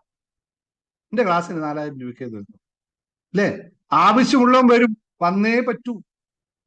കാരണം എന്താ അറിയോ, അവന് പഠിക്കേണ്ട ആവശ്യമുണ്ടെങ്കിൽ വരും. അവൻ ആ സാധനം വേണമെങ്കിൽ വരും. ഒരു സംശയമില്ല. ഇല്ലാത്തവൻ യഥാർത്ഥത്തിൽ എൻ്റെ അർത്ഥം അവനത് ആവശ്യമില്ലെന്നാണ്. നിങ്ങൾ ഏതെങ്കിലും നല്ല റെസ്റ്റോറൻറ്റിൽ പോയി ഭക്ഷണം കഴിക്കാൻ നിൽക്കുമ്പോൾ ബില്ല് നോക്കിയിട്ടാണോ നിങ്ങൾ ഭക്ഷണം കഴിക്കാൻ പോകുന്നത്? നല്ല റെസ്റ്റോറൻറ്റിന്റെ ക്വാളിറ്റി നോക്കിയിട്ടാണോ? റെസ്റ്റോറന്റ് ക്വാളിറ്റി നോക്കിയിട്ട് പോകുന്നവർ എത്ര പേരുണ്ട്? റെസ്റ്റോറൻറ്റിലെ ബില്ല് നോക്കിയിട്ട് പോകുന്നവർ എത്ര പേരുണ്ട്? ഇതാണ് മൈൻഡ് സെറ്റ്. കൃത്യമായി മനസ്സിലായി. ഇതൊക്കെ അതുകൊണ്ട് ആ ചോദ്യത്തിന് ഉത്തരം മറ്റൊരു ഇതിൽ പറയാം. അപ്പോ പറഞ്ഞത്രേ ഉള്ളൂ. ലാഭം ഉണ്ടാക്കുക എന്ന് പറയുന്നത് എത്ര ബിസിനസ് ചെയ്യുന്നു എന്നല്ല, നമ്മുടെ കഴിവ് അതിലെങ്ങനെ പ്രകടിപ്പിക്കുന്നു എന്നുള്ളതാണ്. അത് ലാഭം അറിയണം, പഠിക്കണം എന്നിട്ട് ചെയ്യണം. ബിസിനസ് വളരുക എന്ന് പറയുന്നത്, അല്ലെങ്കിൽ വിൽപ്പന വളരുന്നത് നല്ലതാണ്. പക്ഷെ ലാഭം വളരുന്നതാണ് ഈ സമർത്ഥമായ ബിസിനസ് എന്ന് തിരിച്ചറിയുക. ബിസിനസ് വളർത്തുന്നത് വളരെ ആവശ്യമാണ്. പക്ഷെ ലാഭം വളർത്താത്ത ബിസിനസ് ഉണ്ടായതുകൊണ്ട് ഒരു കാര്യമില്ല എന്ന് മനസ്സിലാക്കുക. അപ്പൊ ഈ ക്ലാസ്സിൽ ഞാൻ പറയാൻ മനസ്സിലാക്കി വന്നത് 3 കാര്യങ്ങളാണ്. ലാഭം കാണാൻ ഒരു സിസ്റ്റം നിങ്ങൾക്കുണ്ടാവണം. ലാഭം നിലനിർത്താൻ അതിനായ ഡിസിപ്ലിൻ സിസ്റ്റം നിങ്ങൾ ഉണ്ടാക്കണം. ലാഭം വർദ്ധിപ്പിക്കണമെങ്കിൽ മാർക്കറ്റിങ്ങും മാനസികമായ വളർച്ചയും ഉണ്ടായിരിക്കണം. ഇത് 3 നമുക്ക് ഒരു ബിസിനസ് വിജയിപ്പിക്കാൻ പറ്റില്ല. അപ്പൊ ബിസിനസ് ചെറുതോ വലുതോ എന്നതല്ല, നിങ്ങളുടെ മാർക്കറ്റിംഗ് തന്ത്രവും ബിസിനസ് വളർച്ചയും എന്താ മെന്റാലിറ്റി, മനസ്സിന്റെ വളർച്ചയുമാണ് ഏറ്റവും പ്രധാനമെന്ന് തിരിച്ചറിയുക. മെന്റർഷിപ്പ് ക്ലാസ് ജോയിൻ ചെയ്ത് പ്രാക്ടീസ് ചെയ്യാൻ താല്പര്യമുള്ളവർക്ക് ജോയിൻ ചെയ്യാം, പ്രാക്ടീസ് ചെയ്യാം. അല്ല, അതിനേക്കാളും കൂടുതൽ സെയിൽസ് ആൻഡ് മാർക്കറ്റിംഗ് ഒക്കെ പഠിക്കണം എന്ന് നിങ്ങൾക്ക് ആഗ്രഹമുണ്ടെങ്കിൽ നമ്മൾ അതിനും തയ്യാറാണ്. നിങ്ങൾക്ക് ആവശ്യമുള്ള തരാം. അല്ല, കൗശലത്ത് കൂടുതൽ 1-to-1 എന്റെ ബിസിനസ്സിന് മെന്റർഷിപ്പ് വേണം, കുറച്ച് വലിയ ബിസിനസ് ആണ് നമ്മൾ ചെയ്യുന്നത്, 1-to-1 ഒരു മെന്റർഷിപ്പ് എനിക്ക് വേണമെങ്കിൽ അതിന് നിങ്ങൾക്ക് പറയാം. നമുക്ക് അതിനും വഴിയുണ്ട്, നമ്മൾ അതിനും കൂടി ചെയ്തു കൊടുക്കുന്നത്. പക്ഷെ സാധാരണക്കാരെ സംബന്ധിച്ച് നിങ്ങൾ മെന്റർഷിപ്പ് ക്ലാസ്സിൽ കയറി പഠിച്ചാൽ തന്നെ കുറേ കാര്യങ്ങൾ മനസ്സിലാവും. ഞാൻ എന്തുകൊണ്ട് ഇപ്പോൾ മെന്റർഷിപ്പ് 2ാമത്തെ ബാച്ച് ഇന്നാണ് തുടങ്ങുന്നത് ചോദിച്ചത്. പക്ഷെ ഇന്ന് സാധിച്ചില്ല. നാളെ മറ്റത്തെ 2ാമത്തെ ബാച്ച് തുടങ്ങും. ഇപ്പൊ മറ്റേ ഫസ്റ്റ് ബാച്ച് 30 ദിവസം, 32ാമത്തെ ദിവസം അല്ലെ, 32ാമത്തെ ദിവസം കടന്നിരിക്കുന്നു. അവർക്ക് വലിയ മാറ്റങ്ങൾ ഉണ്ടായി. പ്രാക്ടീസ് ചെയ്യുന്നവർക്ക് വലിയ മാറ്റങ്ങൾ ഉണ്ടായിട്ടുണ്ട്. അതിന്റെ ഉത്തരങ്ങളൊക്കെ, അതിന്റെ അക്കൗണ്ട്സ് ഒക്കെ ഇപ്പൊ അവർക്ക് പഠിപ്പിക്കാൻ പോകുന്നതേ ഉള്ളൂ. ഇപ്പൊ എസെൻസിലാണ് നിൽക്കുന്നത്. എസെൻസ് പഠിച്ചു കഴിയുമ്പോഴാണ് ബാക്കി കാര്യങ്ങൾ നടക്കുക. ബിസിനസ് പഠിച്ച് തന്നെ ചെയ്യേണ്ട കാര്യമാണ്. ഓർമ്മിപ്പിക്കുന്നു. എന്തെങ്കിലും ഡൗട്ടുകൾ ഉണ്ടെന്ന് ചോദിക്കാം. ബിസിനസ്സിൽ ഇത്രയേ ഉള്ളൂ. ചെറിയ ബിസിനസ് ആണോ വലിയ ബിസിനസ് ആണോ അല്ല, അത് വെറും ആസ്തിയുടെ ബോധം. ഇത് നമ്മുടെ അസ്തിത്വത്തിന്റെ, നമ്മൾ എന്താ പറയാ, അസറ്റിന്റെ ബോധം മാത്രമാണ്. അതല്ല ചെറുതോ വലുതോ നടക്കുന്നത്. നമ്മൾ ബോധപൂർവമായി പ്രവർത്തിച്ചു കഴിഞ്ഞാൽ ചെറുകിട ബിസിനസ്സിൽ നിന്നും വലിയ സമ്പത്ത് ഉണ്ടാക്കാൻ നമുക്ക് സാധിക്കും എന്നുള്ള തിരിച്ചറിവുണ്ടാക്കുക. ബിസിനസ്സിന് വോളിയം നോക്കുകയല്ല, എത്ര സെയിലാക്കിയെന്നല്ല, എത്ര ലാഭം ഉണ്ടാക്കുന്നത് മാത്രമാണ് ശ്രദ്ധിക്കേണ്ടത്. അത് വളരെ പ്രധാനത്തോടെ മുന്നോട്ട് കൊണ്ടുപോകണമെന്ന് മാത്രം ഓർമ്മിച്ചുകൊണ്ട് നന്ദി, നമസ്കാരം. Thank you. ഡൗട്ട് ഉള്ളവർ മാത്രം ചോദിക്കുക, സമയം വേസ്റ്റ് ആക്കരുത്. എന്തെങ്കിലും ഡൗട്ട് ഉണ്ടെങ്കിൽ അൺമ്യൂട്ട് ചെയ്തോളൂ, മറ്റൊന്നിനും സമയം വേസ്റ്റ് ആക്കരുത്. Thank you. സാർ, ഒരു കാര്യം ചോദിച്ചോട്ടെ. ഞാന് ഒരു കൂൺ കൃഷിന്റെ ഒരു ചെറിയ യൂണിറ്റ് തുടങ്ങണം എന്ന് വിചാരിച്ചിട്ടുണ്ടായിരുന്നേ. അപ്പൊ 2090 രൂപയ്ക്ക് അതിന്റെ കിറ്റ് കാര്യങ്ങളൊക്കെ തരാമെന്ന് പറഞ്ഞിട്ട് നമ്മള് ഓർഡർ ചെയ്യാൻ നോക്കുന്നുണ്ട്. അപ്പം അതിന് മാർക്കറ്റിങ്ങിന് ഒരു പ്രശ്നമുണ്ട്. അതായത് 250 ഗ്രാമിന്റെ ഒരു പാക്കിന് 100 രൂപ വെച്ചിട്ടാണ് ഷോപ്പിലൊക്കെ എടുക്കുള്ളൂ, പച്ചക്കറി സ്റ്റോളുകളിൽ, അതും സൂപ്പർ മാർക്കറ്റുകളിൽ. അപ്പൊ അതിങ്ങനെ ആലോചിച്ചിട്ടേ ഉള്ളൂ, അത് ചെയ്യണോ വേണ്ടയോ എന്നുള്ളത്. അപ്പം 2900 രൂപ 25 കിലോന്റെ ആ സംഭവം പെല്ലറ്റ് കാര്യങ്ങളൊക്കെ കൂടെ വാങ്ങിച്ചു കഴിഞ്ഞാല് നമുക്ക് അതിൽ വേറെ ഒരു വർക്കില്ല, ഒരു സമയത്തിന്റെ പ്രശ്നം മാത്രമേ ഉള്ളൂ. പിന്നെ വണ്ടിയിൽ റെഗുലർ ടൈമിൽ ഡ്യൂട്ടിക്ക് പോകുന്ന സമയത്ത് അത് കടയിൽ എത്തിക്കുക എന്നുള്ളത് മാത്രമേ വരുന്നുള്ളൂ. സാർ പറഞ്ഞ പോലെ കറണ്ട് അതൊക്കെ വരുന്നുണ്ട്, പിന്നെ നമ്മളെ എഫേർട്ടും അത്രയും വരുന്നുണ്ട് അതിൽ. ബാക്കി 2090 രൂപ മാത്രമേ നമ്മളെ എക്സ്പെൻസ് ആയിട്ട് നമ്മൾ ചെലവാക്കുന്ന പൈസ അതിൽ വരുന്നുള്ളൂ. അപ്പൊ ഇതിന്റെ പ്രശ്നം ഇൻവെസ്റ്റ്മെന്റ് വരുന്നുള്ളൂ. അപ്പം ഇതിലിപ്പോ നമുക്ക് മാർക്കറ്റിംഗ് കിട്ടാനുള്ള ഒരു പ്രശ്നമാണ് എല്ലാവരുടെയും പറയുന്നത്. അപ്പൊ തുടങ്ങണോ വേണ്ടിയോ എന്നുള്ള, ഹസ്ബൻഡ് ചെയ്യാന്നുള്ളതൊക്കെ താല്പര്യം പറയുന്നുണ്ടായിരുന്നു. അപ്പൊ അതെന്താ ചെയ്യേണ്ടതെന്നുള്ള, മാർക്കറ്റിങ്ങിന് എന്ത് വഴിയാന്നുള്ള ഇങ്ങനെ ആലോചിച്ചുകൊണ്ടിരിക്കുക. മാർക്കറ്റിംഗ് ആണോ ഇപ്പോൾ നിങ്ങളുടെ കയ്യിൽ ആവശ്യം? അല്ല, 2090 രൂപ ഇൻവെസ്റ്റ് ചെയ്ത കോണിൽ എത്ര രൂപ നിങ്ങൾക്ക് ഉണ്ടാവും എന്നുള്ള കാൽക്കുലേഷൻ ആണോ കിട്ടാത്തത്? കാൽക്കുലേഷൻ കിട്ടുന്നുണ്ട്. അത് വെച്ചാല് അതിലിപ്പോ ഏകദേശം ഒരു ദിവസം തന്നെ അതൊരു ഏകദേശം ഒരു 12 പാക്ക് പോയാൽ തന്നെ ഏകദേശം 1200 രൂപ വെച്ച് ഒരു ദിവസം കിട്ടും. പക്ഷെ അത് അത്രയും സെയിലാക്കാൻ പറ്റുമോ എന്നുള്ളതാണ് സംശയം. അത്രയും നമുക്ക് ഇതാണ് ഏറ്റവും വികലമായ ബിസിനസ് ചിന്താഗതി. ഫണ്ടമെന്റൽ ആയിട്ടുള്ള കാര്യം മനസ്സിലാക്കാതെ എനിക്ക് 1200 രൂപ കിട്ടും, അത് ഉറപ്പാണ്. പക്ഷേ ഈ 2090 രൂപയ്ക്ക് വാങ്ങിച്ച സാധനം എത്ര പ്രൊഡക്ഷൻ ഉണ്ടാക്കും എന്ന കാൽക്കുലേഷൻ എവിടെ? അത് എന്താണെന്ന് വെച്ചാൽ ഒരു 4 ബഡിന്റെ മുകളിൽ നിന്ന് ഏകദേശം 3 കിലോ ആണ് ഈ കൂണ് ഒരു ദിവസം കിട്ടുന്നത്. അതൊക്കെ നമുക്ക് ക്ലാസ്സിൽ പറഞ്ഞു തന്നിട്ടുണ്ട്. അപ്പൊ അങ്ങനെ വെച്ചു അവര് പറയുന്ന ഒരു ബൾക്ക് ഒരു 25 ബഡെല്ലാം ഒന്നിച്ച് വെച്ചാൽ മാത്രമേ നിങ്ങൾക്ക് നല്ല ഒരു രീതിയിൽ അത് ബിസിനസ് ആയിട്ട് കൊണ്ടുപോകാൻ പറ്റുള്ളൂ, നല്ലൊരു എമൗണ്ട് മന്ത്ലി കിട്ടുള്ളൂ. കാൽക്കുലേഷൻ എവിടെ ഈ പറഞ്ഞില്ല? നിങ്ങൾ കാൽക്കുലേഷൻ, കഥയല്ല, കാൽക്കുലേഷൻ പറയും, കണക്ക് പറയും. കാൽക്കുലേഷൻ ഞാൻ ചെറിയൊരു കാൽക്കുലേഷൻ വെച്ചപ്പോ എനിക്ക് ഈ ചെറിയ ഇതില് ഒരു ദിവസം 1200 രൂപ. അല്ല, 1200 രൂപ നിങ്ങൾക്ക് വരുമാനം ഉണ്ടാകുന്നതാണ്. ഇത് എത്ര ദിവസം നമുക്ക് 1200 ഉണ്ടാവും? ഇത് 3 മന്ത് ആണ്. അപ്പൊ 3 മന്ത് വെച്ച് കാൽക്കുലേറ്റ് ചെയ്യാം. അപ്പൊ എത്ര ഇൻകം വന്നു എന്ന് കണക്കൂട്ടില്ലേ പറ്റൂലേ?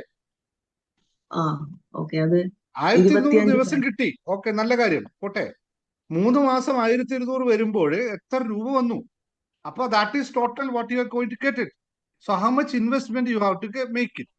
ആ ഇൻവെസ്റ്റ്മെന്റ് എത്രയാണ്? 2900 പ്ലസ് എക്സ്പെൻസ് 3 മാസം ആകുമ്പോൾ നിങ്ങളുടെ transportation, packing, labour charge, electricity, ഇതെല്ലാം കാൽക്കുലേറ്റ് ചെയ്ത് നോക്കൂ 3 മാസത്തെ കിട്ടുമ്പോ. അപ്പൊ എത്ര വന്നു, എത്ര കിട്ടുമെന്ന് മനസ്സിലാവുമല്ലോ.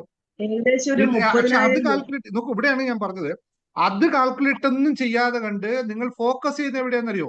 മാർക്കറ്റിംഗ് നടക്കൂല, മാർക്കറ്റിംഗ് നടക്കൂല. ഇതല്ലേ ഫോക്കസ് ചെയ്യുന്നത്. ഫണ്ടമെന്റൽ ഏതാണ് ഫോക്കസ് ചെയ്യേണ്ടത്? അതിന്റെ ഒരു പ്രശ്നം എന്ന് വെച്ചാൽ എല്ലാവരും ഇത് ഇങ്ങനെ നിരുത്സാഹപ്പെടുത്തുക. അല്ല, സി, അവിടെ വീണ്ടും ചോദിക്കുന്നു, എല്ലാവരുമാണോ ചെയ്യുന്നത്, ഞാനാണോ ചെയ്യുന്നത്? ഞാനാണ് ചെയ്യുന്നത്. പിന്നെ എല്ലാവരും കൂൺ കഴിക്കാൻ വേണ്ടിയിട്ടാണോ നിങ്ങൾ വിൽക്കുന്നത്?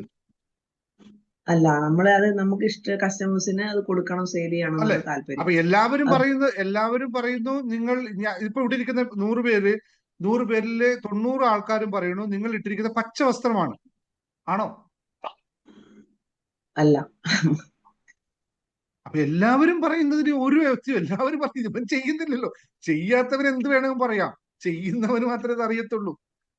അപ്പൊ എല്ലാവരും പറയുന്നുണ്ട്. ഇപ്പൊ നിങ്ങളുടെ കാൽക്കുലേഷൻ എവിടെ? നിങ്ങളുടെ കാൽക്കുലേഷൻ കറക്റ്റ് ആണോ? Go head. നിങ്ങളുടെ കാൽക്കുലേഷൻ തെറ്റിയോ? എങ്കിൽ അത് ശരിയല്ല. കാൽക്കുലേഷൻ കറക്റ്റ് ആണ് സാർ, അതിനെ കൊണ്ട് നല്ല പിന്നെന്താണ് മെച്ചമുണ്ടെന്ന്. പ്രശ്നമുള്ളത്? പിന്നെ എല്ലാവരും പറയുന്നതാണ് പ്രശ്നം, നമ്മുടെ കാൽക്കുലേഷൻ ആണോ പ്രശ്നം? അല്ല, ഇത് തുടക്കമായതുകൊണ്ട്, ഇത് ഫസ്റ്റ് ടൈം ആയതുകൊണ്ട് ഞാൻ പറഞ്ഞില്ലേ, നിങ്ങൾ എപ്പോഴും ഈ അതായത് എന്ന് പറഞ്ഞ നമ്മൾ സാധാരണ ഭാഷയിൽ പറയുമ്പോൾ ഉത്തരം മുട്ടുമ്പോൾ കൊഞ്ഞനം കുത്തുക എന്ന് പറയുന്ന സാധാരണ പോലെ സാധാരണ ഭാഷയിൽ പറയുമ്പോൾ യഥാർത്ഥ വിഷയം നിങ്ങൾ അഡ്രസ് ചെയ്യുന്നില്ല. ഇപ്പോഴും ബിസിനസ് എന്ന് പറയുന്ന കാൽക്കുലേഷൻ ആണ്. ആ കാൽക്കുലേഷൻ പാർട്ടിലേക്ക് പോകുന്നില്ല. എന്നിട്ട് നമ്മൾ മറ്റുള്ളവരുടെ അഭിപ്രായം ചോദിക്കുന്നത്. നോക്കൂ, ഞാൻ ഉദാഹരണം പറയാം, സ്ഥിരം പറയാൻ പറ്റുപോലെ. ഒരു ബിസിനസ് ചെയ്യാൻ വേണ്ടി നമ്മൾ റെഡിയാണ്. ഞാൻ നിങ്ങളൊക്കെ സംഭവിച്ച കാര്യമാണ്. ഒരു ബിസിനസ് ചെയ്യാൻ റെഡിയാണ്, ഏതായാലും തുടങ്ങാം എന്ന് വിചാരിക്കുന്നു. അല്ലെങ്കിൽ ഒരു ഗാർമെന്റ്സ് ഷോപ്പ്, ഉദാഹരണം ഗാർമെന്റ്സ് ഷോപ്പ് തുടങ്ങാമെന്ന് ശ്രീലത വിചാരിക്കുന്നു, തീരുമാനിക്കുന്നു. തുടങ്ങാം, നല്ല ലാഭമുണ്ട്, കണക്കൊക്കെ കൂട്ടി എനിക്ക് ഇന്ന സ്ഥലത്ത് നിന്നൊക്കെ സാധനം വരും, ഒക്കെ കാൽക്കുലേഷൻ ഒക്കെ റെഡിയാക്കി, ഒരു പുസ്തകം മുഴുവൻ എഴുതി വെച്ചു, ഒക്കെ റെഡിയായി. എന്നിട്ട് എല്ലാം റെഡിയായി തീരുമാനിച്ചിട്ട് ശ്രീലത ആദ്യം പോയിട്ട് ഞാൻ ബിസിനസ് ചെയ്താൽ എങ്ങനെ ഇരിക്കും എന്ന് ആദ്യം ചോദിക്കുന്ന ആൾ ആരായിരിക്കും? ശ്രീലത ആരോടായിരിക്കും ചോദിക്കുക? നിങ്ങളുടെ ചുറ്റുവട്ടത്ത് നിങ്ങളുടെ എക്സ്പീരിയൻസ് എന്ന് പറഞ്ഞു നോക്കി, ആരോടായിരിക്കും ആദ്യം പോയി ചോദിക്കുക? ഹസ്ബൻഡിനോട്. ആദ്യം ഹസ്ബൻഡിനോട്, പിന്നെ അടുത്തത് അച്ഛനും അമ്മയോട്, ആങ്ങളയോട്, അല്ലേ? സ്വാഭാവികമല്ലോ. ഈ 4 പേരിൽ ആരാണ് ബിസിനസ് ചെയ്തിട്ട് സക്സസ് ആയിട്ടുള്ളത്? ആരുമില്ല, അല്ലേ? ആരും ഉണ്ടാവില്ല. അവരോടാണ് ഞാൻ ബിസിനസിനെ പറ്റിയിട്ട് ഞാൻ ചെയ്തലൊക്കെ ഇരിക്കുന്നുണ്ട്. അവർ കൃത്യമായ അഭിപ്രായം പറയും കേട്ടോ. എല്ലാവരും പറയും, ഒരാളും പറയാതിരിക്കില്ല. എന്തായിരിക്കും പറയാ? വെറുതെ ഉള്ള കാശ് കൊണ്ട് ഈ കളയണ്ട. കറക്റ്റ് ഒപ്പീനിയൻ പറയും. അങ്ങനെ പറയുള്ളൂ, വേറെ പണിയില്ല. രണ്ടാമത് ഇനി അത് കഴിഞ്ഞിട്ട് നിങ്ങൾ അടുത്ത ആരോട് ചോദിക്കാന്നറിയൂ? അയൽവാസിയോട് അല്ലെങ്കിൽ സ്വന്തം ഫ്രണ്ടിനോട് പറയും, ഞാൻ ഇങ്ങനെ ഒരു പരിപാടി ഉണ്ട് കേട്ടോ, പ്ലാൻ ഉണ്ട് കേട്ടോ എന്നുള്ളത്. ഫ്രണ്ട്, ഇടീ പിന്നെ നീ അറിയോ, അപ്പുറത്തെ വീട്ടിലെ മറിയ തുടങ്ങിയിട്ട് 6 വർഷം ആ കട പിടിച്ചു വന്നു, ഇപ്പതാ കുത്തുവാള എടുത്തിട്ട് പോയിരിക്കണം. അപ്പൊ നിങ്ങൾ അകത്തുനിന്ന് ഈ താഴെ വയറിന്റെ അടി വയറ്റുന്ന ഒരു സാധനം കയറി വരും. മാക്സിമം ഞാൻ പോയാൽ 6 വർഷം പോവും, അതിനു മുമ്പ് എന്റെ പരിപാടി പൂട്ടും. കാരണം മറിയ പോയി, പിന്നെ ഞാൻ പോകാതിരിക്കുന്നത്. മറിയ എന്നെക്കാളും എത്ര ബുദ്ധിയാണ്. എന്തുകൊണ്ടറിയോ? മറിയ എന്നെക്കാളും ഭയങ്കര ബ്രില്യൻ്റ് ആണ്. കാരണം മറിയക്ക് 3 ആൺപിള്ളേരുണ്ട്, മക്കളുണ്ടായിരുന്നു. പിന്നെ അതുപോലെ തന്നെ മറിയക്ക് നല്ല അധ്യാപകനായ ഭർത്താവ് ഉണ്ടായിരുന്നു.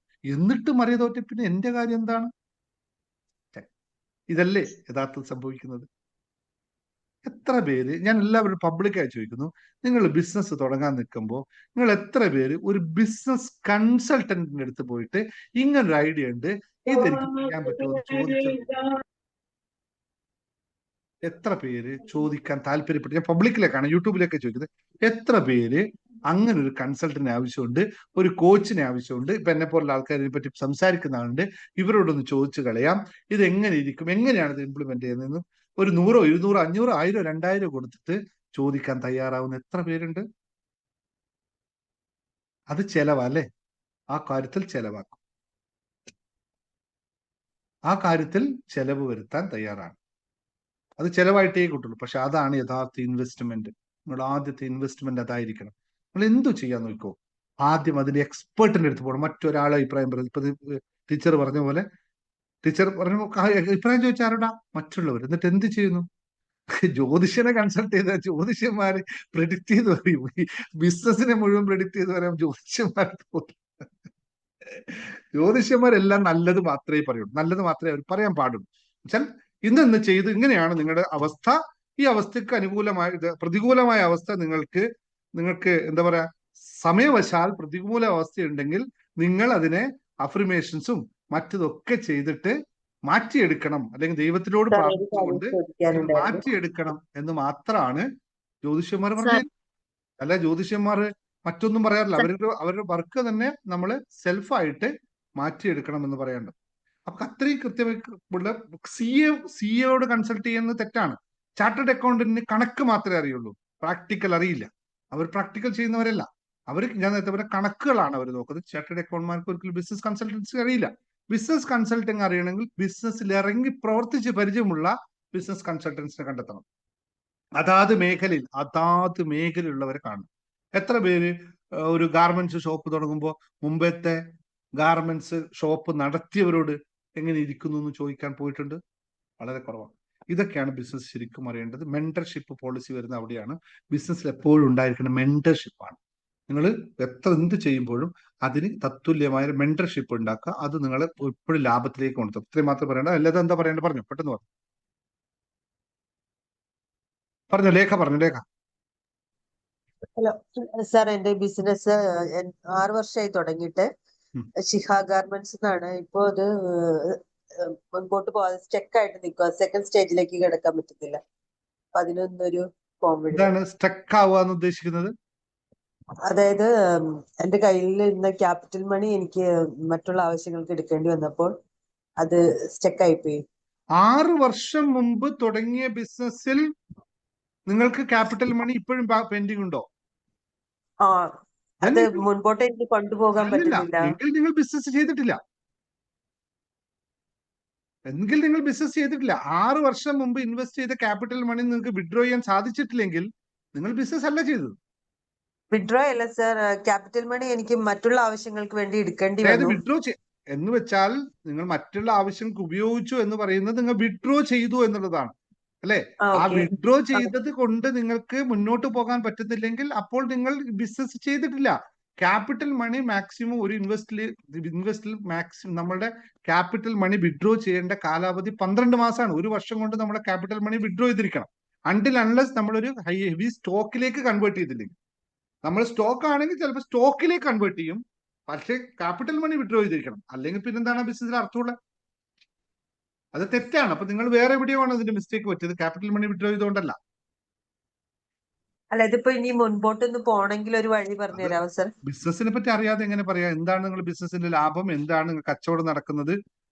എത്രയാണ് നിങ്ങൾ കസ്റ്റമേഴ്സിനൊക്കെ ഒരു ഓർഡറും കാര്യങ്ങളും ഉണ്ട്. പക്ഷെ അപ്പൊ ക്യാപിറ്റൽ ഫണ്ട് ഇല്ലാത്തതിന്റെ ഒരു ഇതുണ്ട്. വീണ്ടും തെറ്റുന്നു രേഖ. ഓർഡർ കയ്യിലുണ്ട്, പിന്നെ ക്യാപിറ്റൽ അല്ലല്ലോ നിങ്ങൾക്ക് വേണ്ടത്. നിങ്ങൾക്ക് വേണ്ടത് പർച്ചേസ് ക്യാഷ്. അത് ക്യാഷ് ഫ്ലോ അല്ലേ വേണ്ടത്?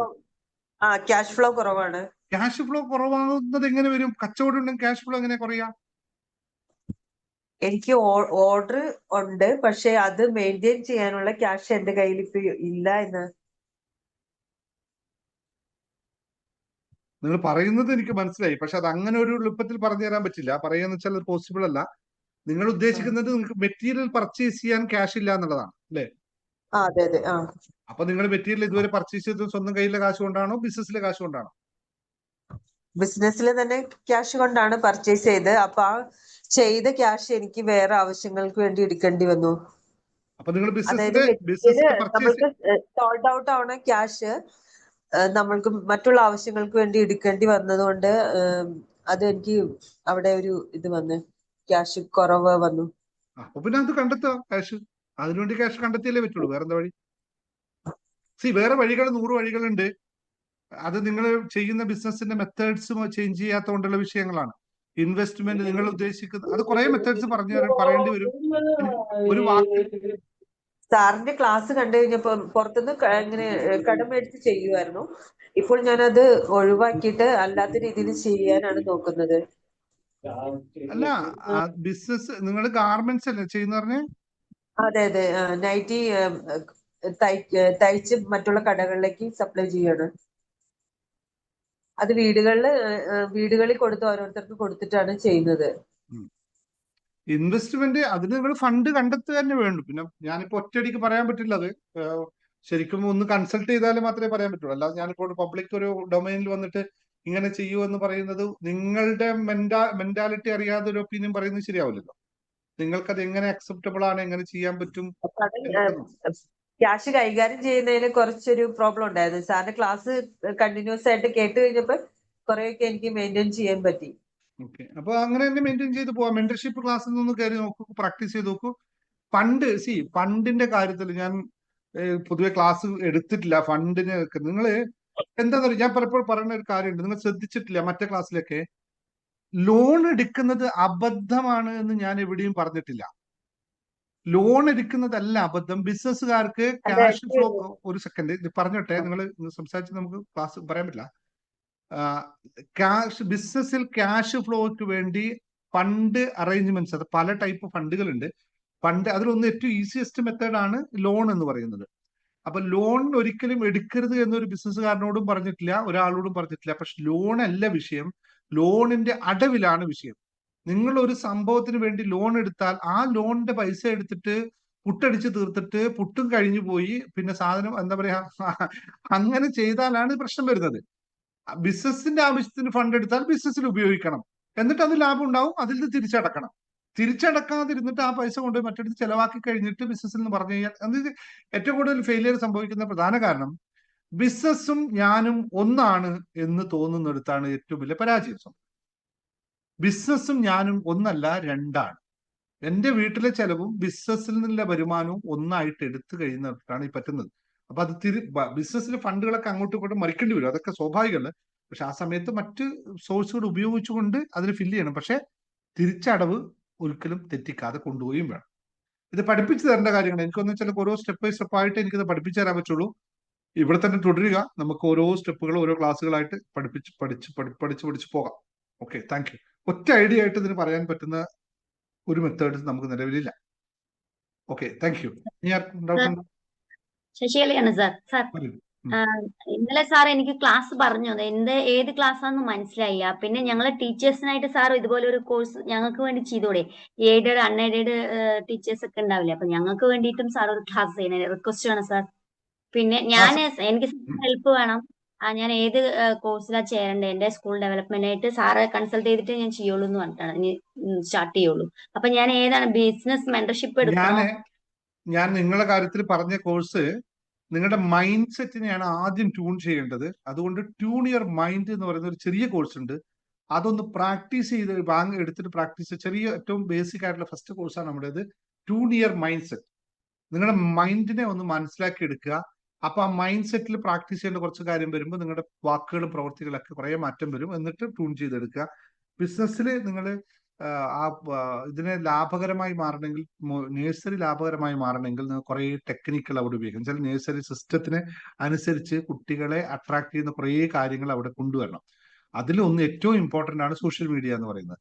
സോഷ്യൽ മീഡിയ കൈകാര്യം ചെയ്യാൻ അറിയാത്ത ഒരാൾക്ക്, അല്ലെങ്കിൽ അതിനുവേണ്ടി ഒരാളെ അപ്പോയിന്റ് ചെയ്യാതിരുന്നു കഴിഞ്ഞാൽ, അതിന് പറ്റിയ ടീച്ചർമാരില്ലെങ്കിൽ വലിയ ബുദ്ധിമുട്ടാണ് ഇന്നത്തെ സമയത്ത് ഈ സാധനം കവറപ്പ് ചെയ്ത് കൊണ്ടുപോകാനായിട്ട്.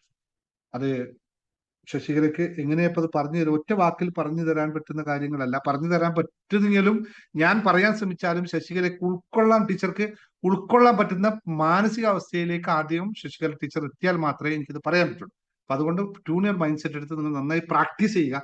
നിങ്ങൾ നല്ല മനസ്സിന്റെ ഉടമയാണ്, പക്ഷെ നിങ്ങൾക്ക് കൃത്യമായിട്ട് നിങ്ങളിൽ ഈ പറയുന്ന ടെക്നിക്സ്, ആ കാര്യങ്ങളെ കംപ്ലീറ്റ് ആയിട്ട് ആ മൂഡിലേക്ക് എത്താൻ നിങ്ങൾ കുറച്ചും കൂടി സമയം എടുക്കും.